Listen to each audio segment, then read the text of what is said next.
Yeah, I mean, I think that's really interesting that going back to the first part of the question, how there's so many different types of donors at Yale. I think as students, when we walk around campus, we hear about the Jackson Institute or Bass Library or Sterling. So we hear all these big names, and we think, only the big donors really make a difference at Yale, I guess. And it feels like that maybe, I don't know if you have a lot of conversations with students sometimes, but it feels like there's maybe a little bit of a culture to pursue monetary success, to kind of there's this expectation that I'm gonna have to give back to Yale somehow later on, or give back to the world somehow, and what's the best way to do that?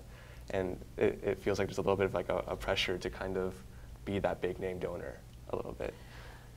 I hope that you can convince yourself that there shouldn't be that pressure. I think the only thing that Yale expects of you is that you become a leader in whatever you are going to do, And, many people find their passion in social service or something, or in environmental issues. Certainly, we have a lot of schools here whose alumni are not participating in this, Wall Street, kind of game. Market, yes. Look at, we have an excellent drama school. I was shocked when I learned, how these, these are the best of the best, coming actors, they still have to waitress after they, and be waiters after they graduate. They usually could not be expected to become, but they become leaders in the arts. Music school, the same. Nursing school, what would we do without the nursing school? It's an incredibly interesting school because it's not what we think it is.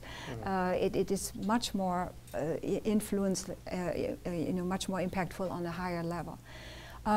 Take forestry and environmental studies. When you go into environmental issues, you are not going to be one of the top earners in the country.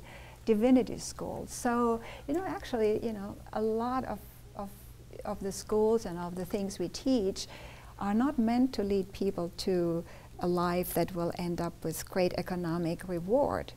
And so we couldn't possibly expect that, these big gifts would come from there. I think when philanthropy really works, then everybody does contribute what they can and what they feel passionate about. I think that would be successful philanthropy. And I tell you one other thing, in the crisis, before we started the campaign, our annual fund volunteers, class volunteers, their biggest concern was, with these big numbers, is our $100 gift, is our, small contribution, is it going to make any difference? Is it going to count? Is it going to do anything? And I assured them it always is important. But the global crisis really, made believers out of them. Because when you have every year $26 million that you can spend where you need it, that's, you need $500 million of endowment to generate that. So it does count, it did count, and it made a huge difference having that.